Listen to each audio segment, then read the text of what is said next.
Artificial. System online.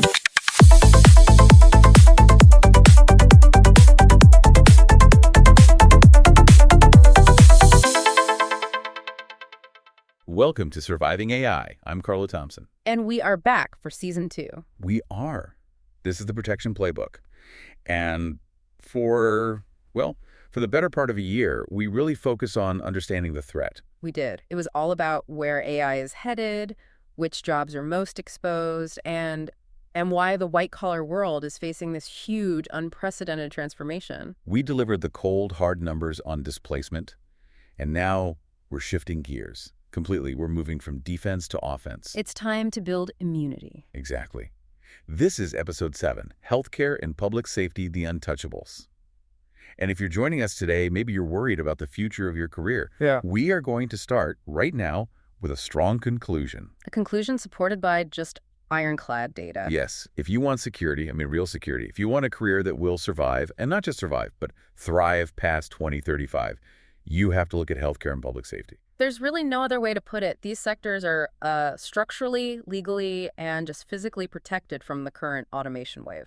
It's a powerful opening, but as you said, the macroeconomic data, it just makes it the only logical conclusion. It really does. We don't even need to extrapolate or guess. We just need to read the reports from the Bureau of Labor Statistics, the BLS. So what's the big picture telling us? The big picture is that the U.S. economy as a whole is projected to add about 5.2 million jobs between now and 2034.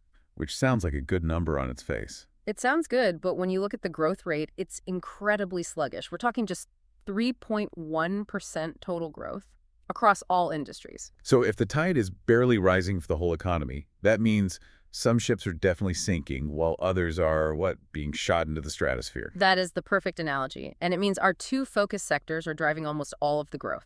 The single fastest growing industry sector overall is healthcare and social assistance.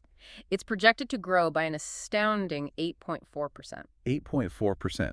And if you dig in even deeper and you look at the roles that actually interact with patients, the category the BLS calls healthcare support occupations, that is projected to grow a stunning 12.4%. Okay, wait.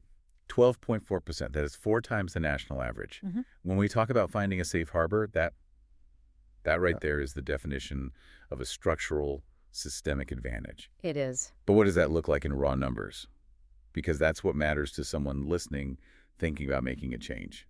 The math here is just undeniable. Our sources, which are derived right from the BLS, show that healthcare is adding over 500,000 new jobs this decade. Specifically, 528,500 new jobs are projected. 500,000. And listen to this single occupation because it just highlights the demographic pressure we're under. Home health aides and personal care aides. They're projected to grow 17%. 17. Which results in a staggering 739,800 annual openings over the next decade. Hold on. 750,000 openings annually. That can't just be new jobs. It's not. That includes replacing workers who move up the ladder or retire, but it paints this picture of relentless, unquenchable demand. It shows that this field can absorb a vast number of career changers. It has to. Precisely. And you have to contrast that relentless structural demand with the sectors that are facing aggressive automation. While tech and finance are cutting staff and white-collar jobs are being transformed into AI-assisted roles, the demand in patient-facing fields is just. It's non-negotiable. And it's driven by forces that AI can't change. Exactly. 2 immovable forces: the aging population, the so-called silver tsunami, and the growing number of people with chronic conditions. Things like diabetes, heart disease, cancer, things that require continuous human management. Meanwhile, the traditional administrative core of the economy, the office jobs, they're actively dissolving. They are. The BLS projects that administrative and office support jobs are going to decline by 3.9% by 2034. So it really is a binary choice in the current labor market. You either move toward the job growth, or you sit in an area that's in systemic decline. And that's exactly why we structured this deep dive the way we did. Our mission today isn't just to say, hey, go into healthcare. That's actually a trap because, as we're going to see, even healthcare has some highly exposed roles. It's about the nuance. The mission is to identify the protected roles within these sectors by using a standardized 4-part framework. We're calling them the 4 protection factors, and they act as the immune system against automation. Okay, let's unpack this immune system. The 4 protection factors that shield specific roles from being displaced. This framework, this is your playbook for assessing any career path. Absolutely. We'll start with factor 1, physical examination. The core concept here is, well, it's maybe the most fundamental and right now the most unbreakable rule. AI cannot physically touch patients. It's that simple. Yeah. Physical presence isn't just preferable, it's essential to the job. This is so fundamental because health happens in the real world, and the real world is inherently unpredictable. An AI system can analyze a patient's electronic health record, their vital signs from a monitor, their recent lab work, All the structured data. all of it. But it cannot perform the physical care tasks that define so much of nursing or support work. It can't insert an IV correctly. It can't change a complex wound dressing or notice those subtle, non-verbal physical cues that signal something is wrong. And it's those subtle cues that often matter the most, isn't it? The machine might flag a slight drop in oxygen saturation from the monitor, but it's the human clinician who notices the yellowish tinge of the patient's skin, a sign of potential liver issues. Or sees them subconsciously favoring one side when they try to move. These observations are instantaneous, they're context-rich, and they happen in environments that AI sensors just struggle to map effectively. A clinical environment isn't a factory floor. Not at all. It's dynamic, it's unpredictable. It could be a crowded emergency room, a sterile operating theater, or the person's own cluttered, poorly lit home. So while AI assists with diagnostics and handles all the background processing, a human has to execute the physical contact, the immediate intervention, and that initial observation. Physical interaction is the foundational protective barrier. Okay, that brings us to a factor that has gotten extremely complex recently. This is where we need to spend some real time. Factor 2, empathy requirements. Right. The conventional wisdom used to be so simple. Humans own empathy, period. The end. But the sources we reviewed for this deep dive introduce what we're calling the paradox of empathy, and honestly, it's a little unsettling. It is unsettling, and it forces us to be much more nuanced about what we actually mean by empathy. We have to introduce the findings from these recent systematic reviews and meta-analyses. They're comparing AI chatbots like advanced LLMs and human healthcare professionals on measures of perceived empathy. Walk us through the finding, because the raw data is just, it's counterintuitive to everything we thought we knew about human interaction. Okay, so the meta-analysis, which covers studies from 2023 and 2024, found something really dramatic. In 13 out of the 15 studies they reviewed, the AI chatbot, and this was primarily advanced versions of ChatGPT 3.5 or 4, was perceived as statistically significantly more empathic than the human healthcare professional it was compared against. Statistically significantly, that's a key phrase. It means in these controlled settings, the AI was actually better at delivering a response that felt warm, understanding, and responsive. That's exactly right. The pooled analysis showed the difference favoring the AI was roughly equivalent to a 2-point increase on a 10-point scale. That's a huge jump. A huge difference. And the AI consistently demonstrated greater perceived warmth. It generated a higher proportion of what were rated as empathic responses. And this advantage held up even when comparing the AI to highly specialized human clinicians, neurologists, oncologists, and this one is really surprising, even licensed mental health professionals in text-based interactions. Okay, that is the ultimate challenge to factor 2. If the machine can generate more empathic text than a human counselor, how does this factor stay protected? Does this mean displacement is coming for therapists after all? This is the critical juncture. This is where we have to move from just looking at the data to analyzing what it actually means. And this is why factor 2 remains robustly protected, despite the AI's ability to simulate empathy. Okay, so what are the limitations here? There are 3 major ones that prevent AI from taking over entirely. First, the interaction modality is key. Almost all of those studies relied exclusively on text-based interactions. So just the words on a screen. Just the words. They were measuring the quality of the written response. They completely overlooked nonverbal cues. They didn't see the patient's subtle posture shift, the rapid blinking, the micro-expressions of fear, or hear the tremor in their voice. The human relationship is multimodal. It's the words, the tone, the body language, the shared space. AI is missing everything but the ASCII characters. Precisely. Second, there's a fundamental philosophical distinction to be made here. AI lacks subjective consciousness. It lacks moral judgment. It lacks a sense of ultimate responsibility. Right. And as our sources emphasize, the core of human caring, especially in fields like nursing, is grounded in human dignity, ethics, and accountability. An algorithm can't possess ethical intent or bear the moral weight of a serious conversation. You can't sue an algorithm for malpractice or for failing to follow through on a promise of care. Exactly. And furthermore, establishing a real therapeutic alliance in serious mental health. I'm talking about dealing with trauma, crisis intervention, or critically end-of-life discussions. That requires a human presence that can truly sit with grief. That kind of trust requires knowing the person across from you shares the human experience and holds moral responsibility. And there's the blinding problem you mentioned earlier. The magic only seems to work if the patient doesn't know who or what they're talking to. That's the final nail in the coffin for full AI replacement. One of the key studies found that the AI's empathy advantage completely disappeared once users knew they were communicating with a machine. Oh. So while AI can simulate warmth and provide these structured, detailed text replies, which is an incredibly important tool for reducing clinician burnout, it can't replicate the human need for genuine connection. It can't manage the complex, long-term behavior change support that's required in managing chronic conditions. So factor 2 is protected not by simulated empathy, but by the human requirement for accountability and multimodal genuine connection. That's the distinction. The role is protected because the requirement is caring, not just sounding caring. That is a fair and crucial distinction. Let's move to factor 3, high-stakes judgment. This seems a bit less complicated because it's so inherently tied to the stakes of human life. It is.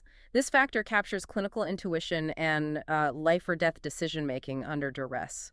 AI is excellent at pattern recognition when the data is clean and complete, but when data is incomplete, contradictory, or requires immediate contextual action, and the stakes are life itself, the human professional is indispensable. The classic example has to be triage in an emergency room, right? Yeah. Or rapid response team intervening in a crisis. An algorithm can flag high-risk symptoms from the data feed, but the seasoned nurse or physician processes all of that data plus their intuition. That gut feeling. That gut feeling, refined over thousands of prior cases that says, this person looks worse than their monitor suggests. That instantaneous synthesis of structured data, unstructured observation from factor 1, and that accumulated experience or intuition, that dictates a split-second decision. Who gets a bed, who gets rushed to surgery, and who can wait. These decisions can't be delegated because the consequences of failure are catastrophic. And this leads directly to the legal reality. It does. As we established, AI systems can't be held responsible for malpractice or error.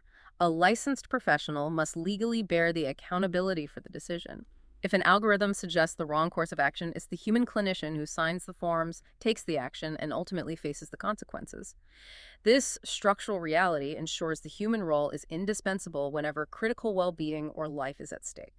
So, factor 3, the necessary human judgment, is legally locked in by the final factor. Let's transition to that. It's this massive institutional barrier. Factor 4, regulatory signing authority. This one is so often overlooked, but it is perhaps the strongest protective layer around these licensed roles. There are legal barriers that require a human professional to authorize treatment. Meaning, even if an AI could perfectly diagnose a complex or rare condition, It's legally prohibited from writing a prescription for medication.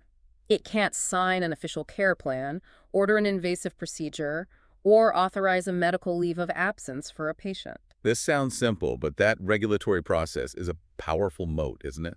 It's an almost immovable barrier that operates on a state-by-state basis.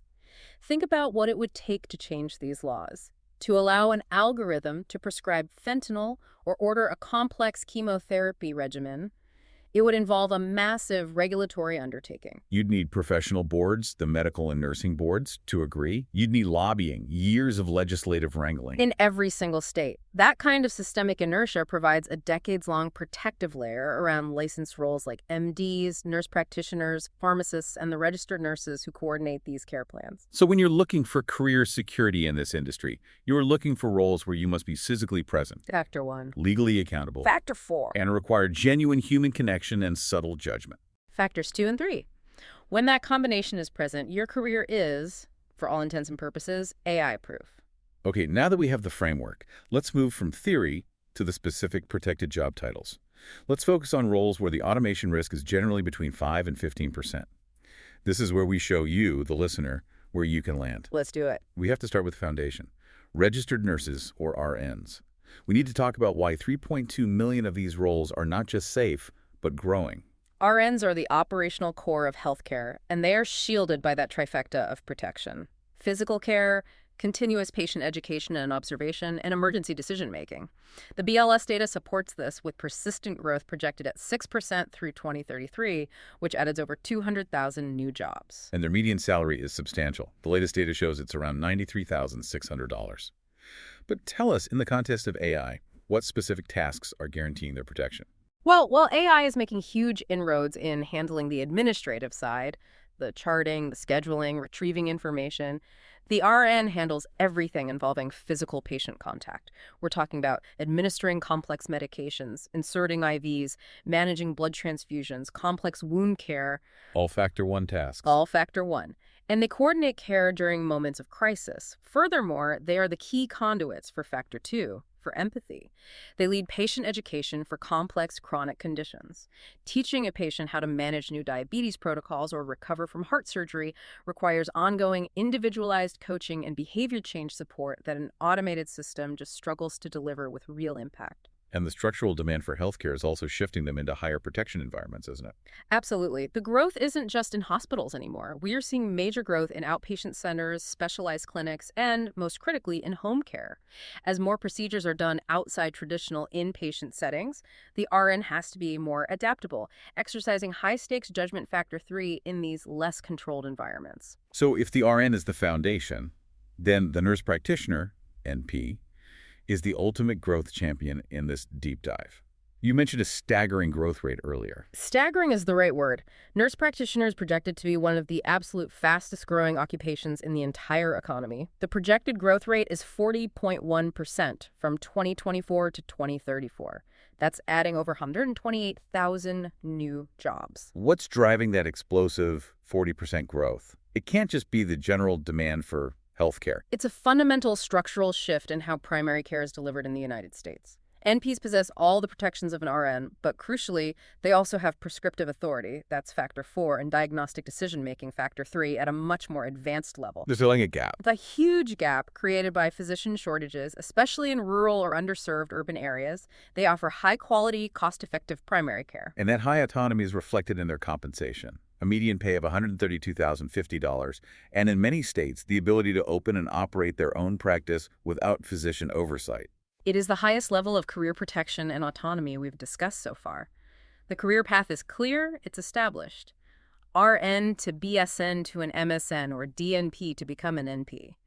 And as we'll discuss later, it's often facilitated by hybrid or online programs specifically designed for working clinicians. It's the clearest path to a protected six-figure income and full professional autonomy. Now let's pivot back to the front door of the industry. The highest volume entry point: home health aides, HHAs, and personal care aides.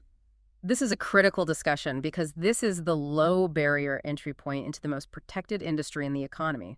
These roles typically only require a high school diploma or equivalent, often followed by a short-term training or certificate program that can take just a few weeks to complete. But the low barrier doesn't mean low protection. Why are these roles so immune to automation?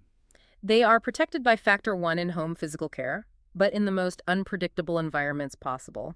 People's private homes. AI cannot easily monitor, lift, assist with bathing, or track nuanced changes in a patient's physical appearance or mood in that kind of setting. HHAs are the eyes and ears of the healthcare system. They're responsible for that personal connection and for observing the subtle changes in a patient's condition that can prevent a costly hospital readmission. And the growth data we mentioned, that 17% growth leading to nearly 740,000 annual openings, is driven by the aging-in-place model. Overwhelmingly. Seniors want to stay in their homes, and their chronic care demands require constant, low-level human assistance. That demand is insatiable. The median pay, around $34,900, is lower. We have to acknowledge that. But this role is fundamentally a career ladder. It offers immediate employment and protection. That is the key. You are not just starting a job. You are securing the first rung on the ladder. Experience here is highly valued. You use this role to fund your move up to a licensed practical nurse, an LPN, at a median of over $62,000, and then to an RN at over $93,000. It's an immediate pivot with built-in upward mobility, and you get paid to gain the experience you need in the most in-demand field. Finally, for this section, let's touch on specialized clinical roles, particularly in mental health. These rely so heavily on factors 2 and 3. I'm talking about licensed clinical social workers, LCSWs, and mental health counselors. Right. These roles are shielded primarily by the necessity of the therapeutic alliance, which just transcends simulated text empathy. The work requires deep longitudinal trust and the ability to read nonverbal cues. We're talking about the subtle posture shifts, the microexpressions, the moments of resistance that dictate a therapeutic approach. These are entirely human inputs. And the high-stakes judgment element is magnified here, especially in crisis intervention. Absolutely. Suicide risk assessments, handling severe trauma therapy, complex family dynamics, and for LCSWs, often involvement with the legal system for court testimony or child welfare judgments. These are all life-altering decisions based on subjective human data. They cannot be delegated to an algorithm. The investment is high, a master's degree plus thousands of hours of supervised clinical work, but for people with strong interpersonal and crisis management skills, this area is deeply protected and constantly in demand. Okay, we spent a lot of time on the protection side. Now, let's inject a strong dose of reality. This is important. Healthcare is not a blanket guarantee of safety. If you are seeking security, you absolutely must understand the clinical versus administrative divide. The moment you move away from the patient's bedside, the protection factors just dissolve. This is the critical warning section of the deep dive. We've seen how AI can empower clinicians by reducing burnout, but that convenience, that efficiency, it comes at the cost of the administrative staff. Exactly. The trend we see across multiple sources is that routine administrative work, which is highly structured, predictable, and based on data entry, is highly exposed to automation. Let's list the casualties first. Yeah. Medical transcription. Yeah. That's the ghost in the room, right? That job is functionally obsolete. It's been 99% automated already by advances in voice-to-text and specialized medical vocabulary models. So what's next on the list? Then you have high-risk and critical risk areas. Medical records clerks are categorized as critical risk. Health information technicians are high risk. Why? Because these roles are defined by data entry, retrieval, and routine processing of structured information. These are tasks that AI excels at, executing them faster and cheaper than any human can. And the most shocking transformation is happening right now in medical coding. This used to be a stable, specialized administrative career that required significant training, but it's disappearing, and fast. It is facing rapid automation because the process is so highly standardized. Medical coding is projected to be 40% automated by 2025. That's next year. And this rapid displacement is being driven by the shift to integrated computer-assisted coding, or SICK, software. Okay, explain the mechanism here. How does a software system replace a trained human coder? SICK software uses sophisticated natural language processing, NLP, and machine learning. It reads the clinician's unstructured text notes, their discharge summaries, their operative reports, all the human language input, and it automatically assigns the complex ICD and CPT billing codes. So it removes the human from that initial high-volume process. Completely. And this software capability, it's not niche anymore, it's becoming the industry standard. This tech is expected to hold 65.1% of the market share in 2025. And there are massive financial incentives driving this displacement. Companies like Codemetrics are leveraging AI to cut direct coding costs by 30% and, crucially, reduce billing denials by 60%. It just streamlines the entire revenue cycle. So the transition to automation becomes an economic necessity for any large health system. It does. Administrative staff are essentially automating themselves out of a job to save the protected clinician's time and reduce financial friction for the hospital. We see this so vividly in what we call the scribe paradox. Right. AI scribe systems like Ambient Notes, Suki, Suno.ai are arguably the most widely adopted AI tool in health systems today because they address the single biggest driver of clinician burnout documentation. And clinicians love it. They do. One survey found 100% adoption activity among large health systems, and 72% of private practices using AI rely on scribes for note-taking. Clinicians praise this technology because it saves them anywhere from 1 to 4+ hours per day of tedious documentation. It allows them to focus on the patient factors 1, 2, and 3, but that time saving is achieved by rapidly automating the work of traditional human scribes and documentation staff.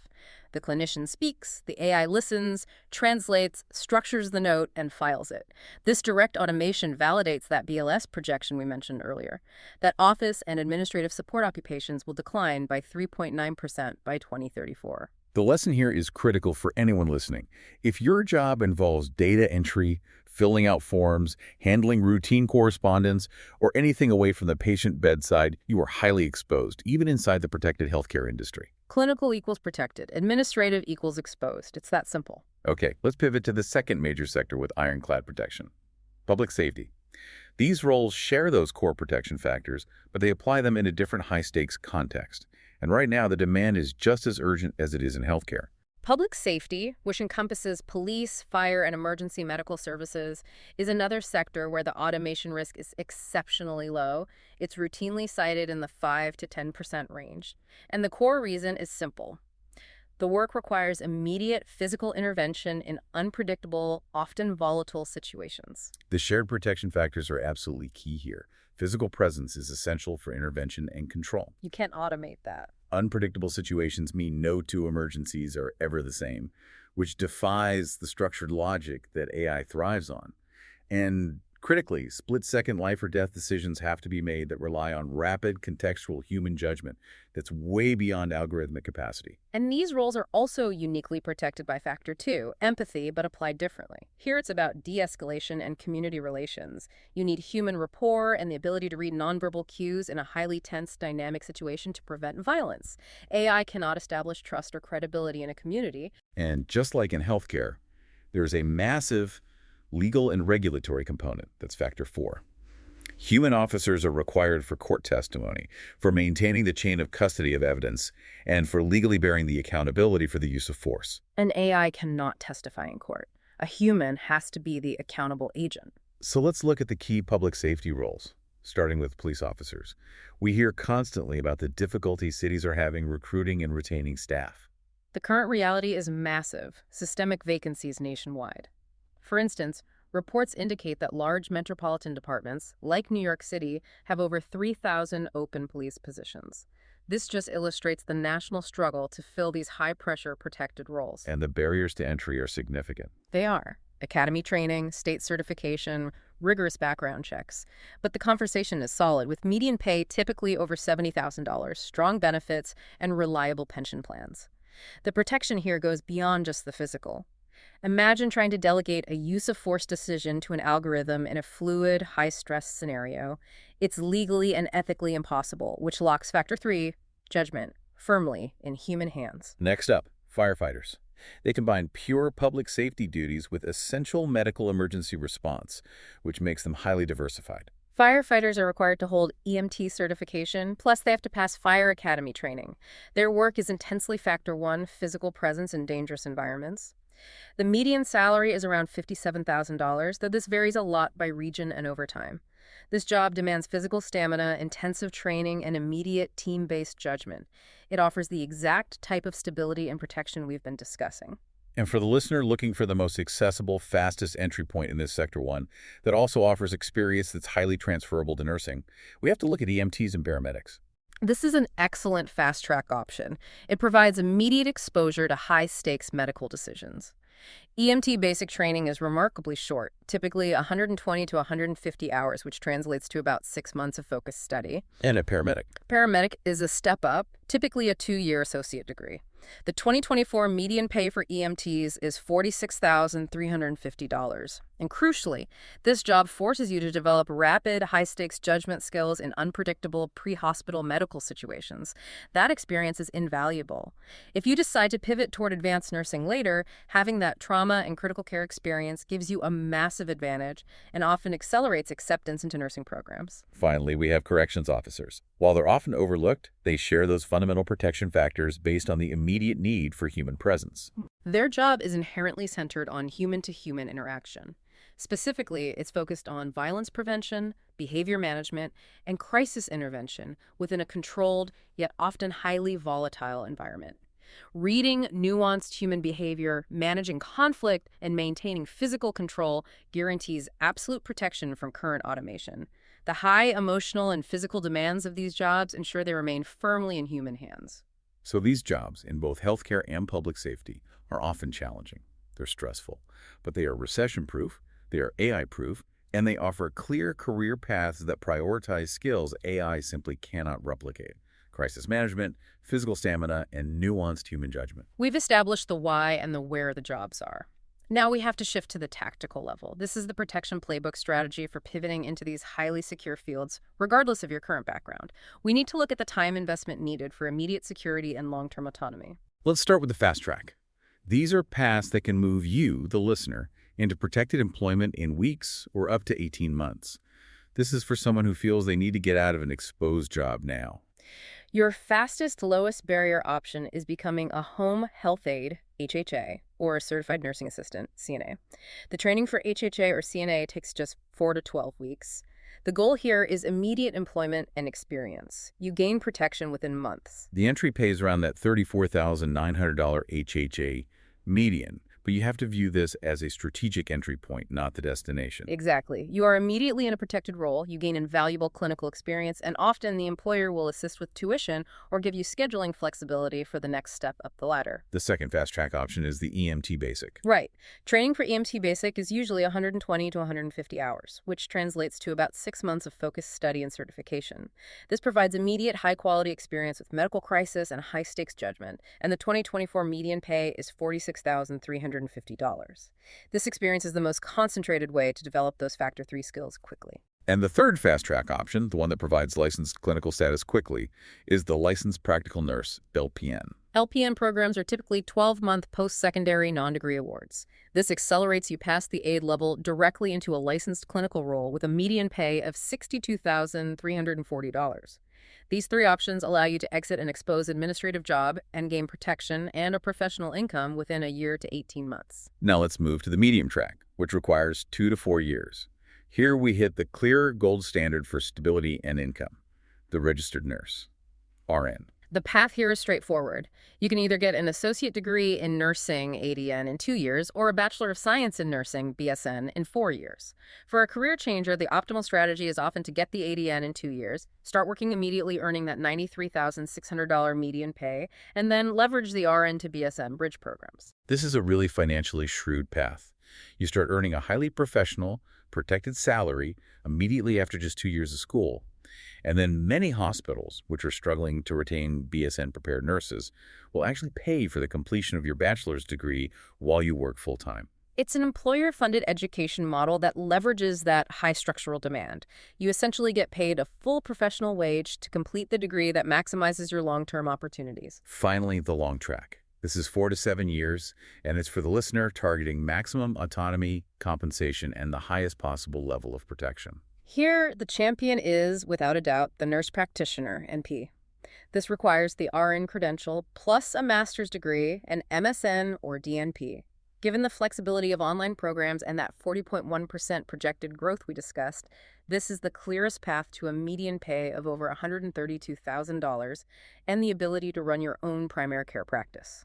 What are some other premium options? Other great options that satisfy all 4 protection factors include the physician assistant, PA, which requires a bachelor's degree plus a 2 to 3 year PA program and offers a high median pay of over $133,000. Or specialized therapists, like occupational therapists, requiring a master's degree with a strong median pay of $98,340. These are all high autonomy, high judgment roles. I think we need to ground this strategy in a concrete example to show how feasible this step-by-step approach really is. Let's talk about the Maria's Pivot case study. Maria was a classic candidate for the protection playbook. She was 35, working as a retail manager for a major chain. She made good money, but she saw the store closures, the management consolidation. She saw the clear trend that her sector was prioritizing algorithm-driven logistics over human management. And she knew she had transferable skills. She did. Crisis handling, scheduling, people management. But they were in an exposed industry, and her initial resistance was the fear of starting over at zero, especially financially. So how did she overcome that inertia? She embraced the latter strategy. She realized she didn't have to quit her job and go back to school full-time for 4 years. Her first step was a CNA certification. She took 3 months of evening classes while still managing her retail job. Maintaining her primary income. Yes. And the moment she had that CNA credential, she got hired immediately at a local nursing home for weekend shifts. She took a small pay cut from her manager's salary overall, but she had achieved immediate protected employment and invaluable clinical experience. Step 1 complete. Exactly. Then she simultaneously enrolled in an LPN program, which took 1 year, often using hybrid classes. Her CNA job funded this. She secured LPN status and a significant pay bump to that $62,000 median range. She had doubled her protection in just 15 months. So she was continuously raising her income floor as she climbed. She was never reliant on student loans or being unemployed. Exactly. From there, she completed her RN associate program in 2 years. She hit that professional RN salary of over $93,000. The hospital where she worked then covered the cost for her RN to BSN bridge, which took 1 more year, completed entirely online while she worked full-time. And the final step? She completed her MSNNP program in 2 years, using her highly flexible RN schedule and her savings. The total time was 6.25 years of continuous protected work. She never had an income gap. And the result? Now she's a family nurse practitioner making around $125,000 a year with full patient autonomy and security that is locked in by factors 1 through 4. The key lesson for the listener is the power of incremental credentialing. It is. Maria didn't start from zero. She repurposed her foundational human skills into a protected framework. And online and hybrid programs have made this feasible for working adults who can't afford to stop earning an income. It requires dedication, but the path is clearer and more predictable than almost any administrative or general management career today. That brings us to the end of our deep dive into the untouchable sectors. This structural reality should really serve as a map for you. I hope it does. Our core takeaway is that security in the age of AI lies in roles that require that unique combination of physical presence, genuine human empathy and caring, high-stakes judgment, and regulatory signing authority. Healthcare and public safety dominate these factors. And we showed you the math. Healthcare and social assistance is the fastest growing sector, driven by structural demographic demand. And conversely, we delivered that critical warning about the exposed administrative roles, the medical coders, the scribes, the records clerks, that prove protection is about the role and the specific tasks you perform, not just the industry name on the door. So here's your homework, the exercise we assign to every serious learner. If your current career score is low on automation resistance, it's based primarily on text, data, or routine processing, you need to research one protected pathway we discussed today. Just one. Calculate the inputs precisely.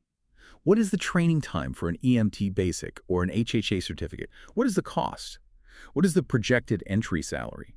Compare that long-term viability and the certainty of employment against your current job's 36-month survival odds. The pivot is accessible if you map it out step by step. And even if you decide these fields aren't for you, study the protection pattern we laid out. Apply the 4 factors: physical, empathy, judgment, regulatory to your current industry. Identify the high-value human skills in your field that machines can't replicate, and aggressively move toward those specific roles.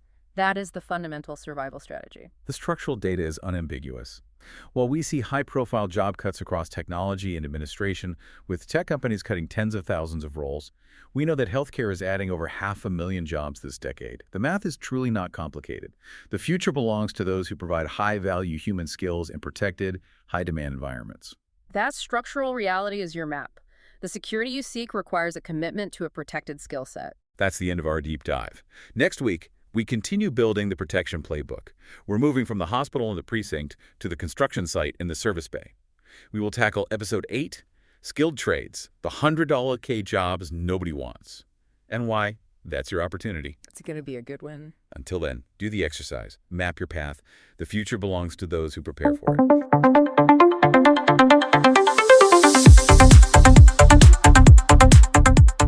Thanks for listening. Join us next time on Surviving AI.